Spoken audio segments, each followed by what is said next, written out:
Welcome to Section 3, Chapter Leadership and Management. This section is very important, so you're going to want to pay close attention. A quick note, on the index of this section, you'll also note that there are corresponding forms for chapter management. Now, the forms are located in Section 8, so we're not going to cover them in detail right now. However, I do want you to know that you will have to be familiar with forms that correspond to chapter management. If you pause this training briefly and glance at the next page, which has a label 3A in the top right-hand corner, you'll see that this page has a year at a glance of the chapter leader duties. We've put it in this format so that if you would like, you can copy this or print it out, post it somewhere, and then at a glance see what should I be doing in September? What should I be doing in January? We're going to go into those duties in more detail on the next page. Let's go over the primary responsibilities of a chapter leader as you're starting up your chapter. The first thing you're going to want to do is make sure that all the adults that are getting involved in a leadership role fill out the adult leadership application and submit that to Kids Korps USA. Ideally, you want 2 other adults to be your co-chapter leaders. You also are going to want to recruit several parents who can volunteer as project leaders. You don't want to do this all by yourself. Please note that for safety reasons, it's important that any adult that volunteers in a leadership position with your chapter is the parent or guardian of a member of your chapter. We do this so that everyone is safe. All adults in a leadership role with your chapter, be they project leaders or chapter leaders, are going to have to conduct a criminal background check. You may be wondering, if I did this already for my soccer team, or I did this last year for another volunteer agency, can I submit that to you? I'm sorry to say that the answer is no. Under California state law, we're not allowed to obtain your background check information from another agency. We have to obtain it through our own account. So please contact the Kids Korps USA office and we will get the necessary paperwork to you so that you and your other chapter leaders can perform that background check for yourselves. Once your background checks are completed, you're going to want to appoint titles to your chapter co-leaders. We recommend that you appoint a president, secretary, and treasurer. This will help to delineate the roles that you hold within your chapter. If your chapter is based through a school, religious organization, or another type of institution, then you may want to apply and get in writing their permission to have a Kids Korps chapter under their institution. If you do get that in writing, we ask that you please submit it to our office. Lastly, as a chapter, you're required to hold 1 membership drive every year.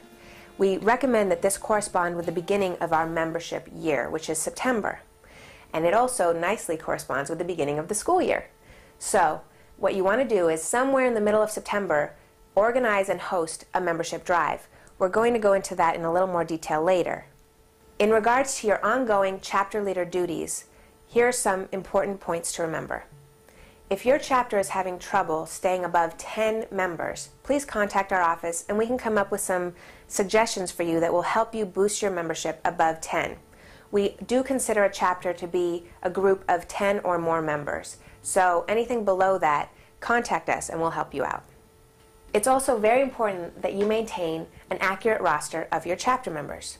That way, you can compare your roster against the roster that we have at the Kids Korps USA office to make sure that everyone is accurately and properly signed up. Another pretty cool service that Kids Korps USA offers is the ability for us as the office to print out for you a roster of your members, what service projects they've participated in, and the number of hours that they've volunteered. This is a pretty cool way to keep track of which of your members are volunteering on their own, and how many service projects you're offering your members in a given year, and how many people are attending. While we encourage you to hold regular chapter leader meetings, and often chapters will hold a monthly meeting, some are even gung-ho and hold a weekly meeting, we do require that you hold at least 2 meetings where all of your members are invited each year. That can be your membership drive with a meeting attached to it at the beginning of the year, and a recognition event at the end of the year. And while we would also love for your youth to volunteer as much as they like, be it every day, every week, or several times a month, at a minimum, we request that your chapter hold 4 service projects a year that are open to all of your members. Now, if you live in the San Diego region, you can access service project opportunities right off of our online calendar. And those you can make available to your chapter. Lastly, as part of our goal to develop leaders for life through youth volunteerism, we strongly encourage you to find ways to involve your youth volunteer members in the management of your chapter. Now, they can help run meetings, they could take minutes of the meetings. You could also assign chapter photographers or chapter reporters, and their responsibilities will be detailed more later on. Whatever you choose to do, it's important for you to keep in mind that not only are you providing a service project opportunity for a child, but you're also providing an arena for them to build skills. And those skills can go way beyond the service opportunity itself. They can learn how to contact other members, draft emails, create agendas. They can be as involved as you seek for them to be.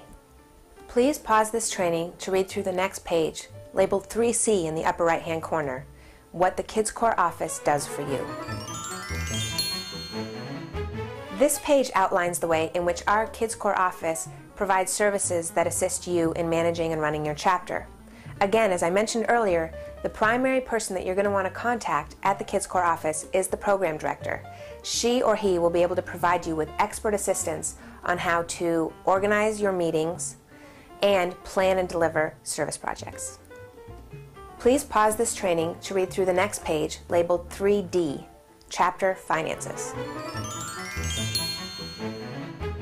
Chapter finances can either be a very large part of your chapter or a very minor part, depending on how you structure things.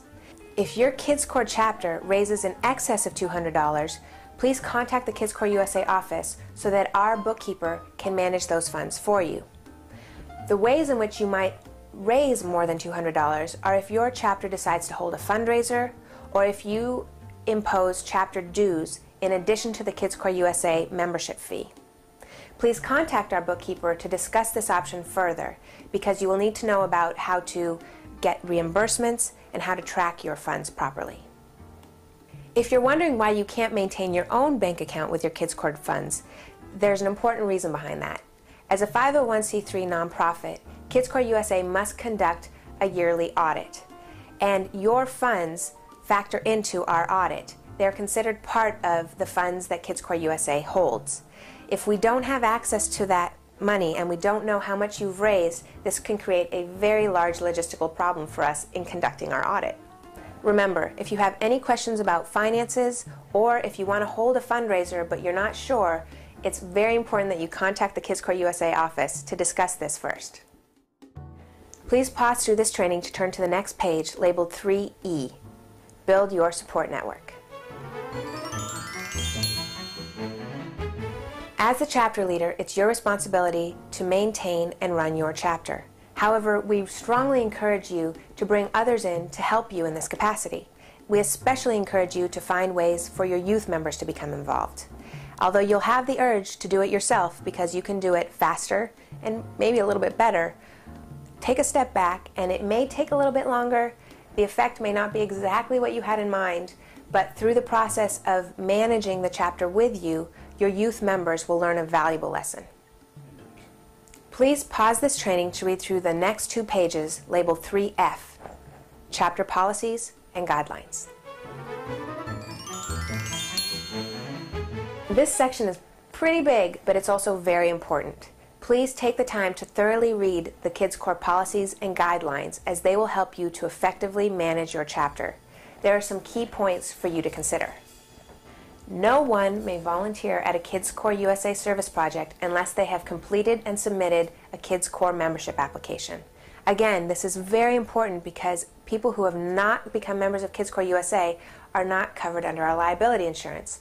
And in the event of an unforeseen accident or occurrence, we want to make sure that everyone is well taken care of.